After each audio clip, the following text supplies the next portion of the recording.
Honorable Président, chers collègues, Mesdames et Messieurs, je prends la parole ce jour pour vous présenter l'état des lieux ainsi que les principales manifestations de l'insécurité à Kolwezi dans la province du Lualaba. Chers honorables, depuis quelques années, la ville de Kolwezi connaît une forte croissance démographique et économique portée principalement par l'exploitation minière. Capitale mondiale du cobalt et centre stratégique de nombreuses activités minières, industrielles et artisanales. La ville attire quotidiennement des milliers de personnes venues des différents coins de la République démocratique du Congo ainsi que de l'étranger. Cependant, cette croissance rapide s'accompagne également de plusieurs défis sociaux et sécuritaires.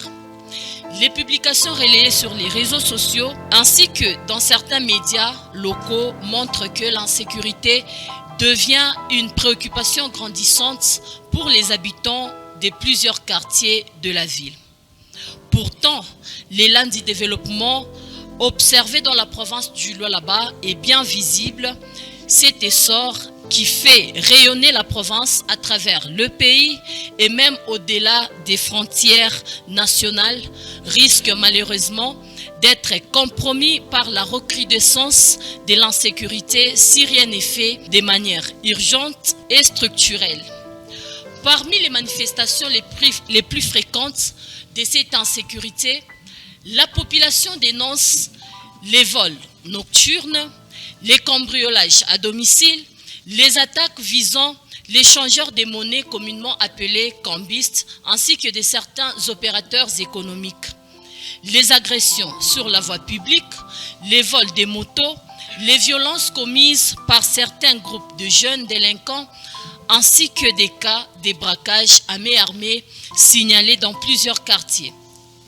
Des vidéos amateurs et des témoignages circulent fréquemment pour signaler de mouvements suspects, des attaques nocturnes, des cas de justice populaire.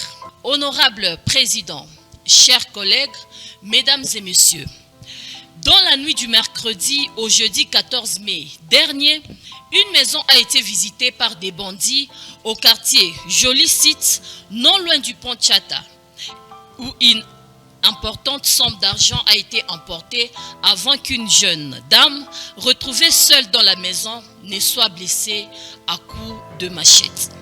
Et au quartier Kamassar, un exploitant des taxis-motos a été blessé par balle dans la soirée du mercredi 13 mai lors d'une altercation avec des bandits armés tentés d'emporter sa moto.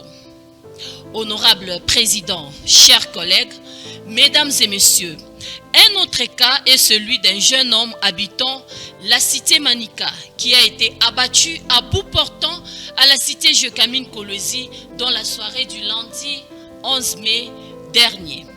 Selon nos sources, ce jeune revenait de la carrière. À qui s'en fout? Plusieurs maisons ont été visitées. En début de soirée du vendredi 8 mai dernier, un shop d'échangeurs de monnaie a été victime d'un braquage armé au quartier latin sur l'avenue du 30 juin en diagonale du complexe scolaire La Grandeur. Les assaillants ont emporté une importante somme d'argent ainsi que plusieurs biens de valeur. Ces drames a malheureusement coûté la vie à un père de famille. Comme si cela ne suffisait pas, au lendemain de ces actes criminels, soit les samedis 9 mai 2026 sur la route Likasi, au niveau du CFAO, non loin de l'hôtel Arcadia, les hommes armés ont attaqué plusieurs commerces en plein jour, faisant au moins 2 blessés graves selon les témoignages recueillis.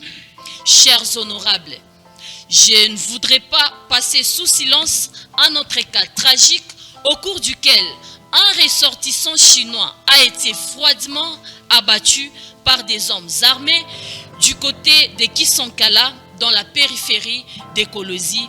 Chers honorables, pour ne pas monopoliser tous les temps des paroles, retenons simplement que les cas d'insécurité à Kolwezi deviennent de plus en plus récurrents.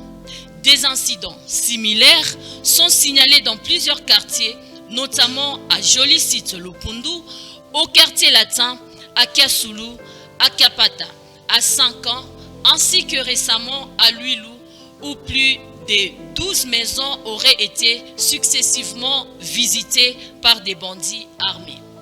Chers jeunes, ces actes interpellent notre conscience collective et rappellent l'urgence d'une mobilisation commune en faveur de la paix, de la vigilance citoyenne et de la sécurité communautaire. De ces faits, dans plusieurs quartiers, les habitants limitent désormais leurs déplacements nocturnes et certains commerces ferment plutôt par crainte des attaques. D'autres populations, redoutant des intrusions nocturnes, s'organisent parfois pour passer des nuits blanches afin d'assurer elles-mêmes leur sécurité.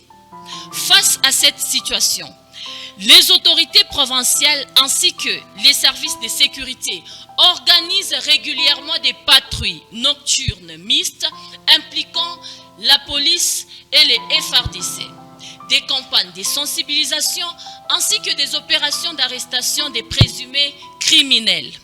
D'ailleurs, récemment, une vaste opération de bouclage a été organisée dans les quartiers Kanina et Kasulo, au cours de laquelle plus d'une centaine de personnes présumées hors la loi ont été arrêtées.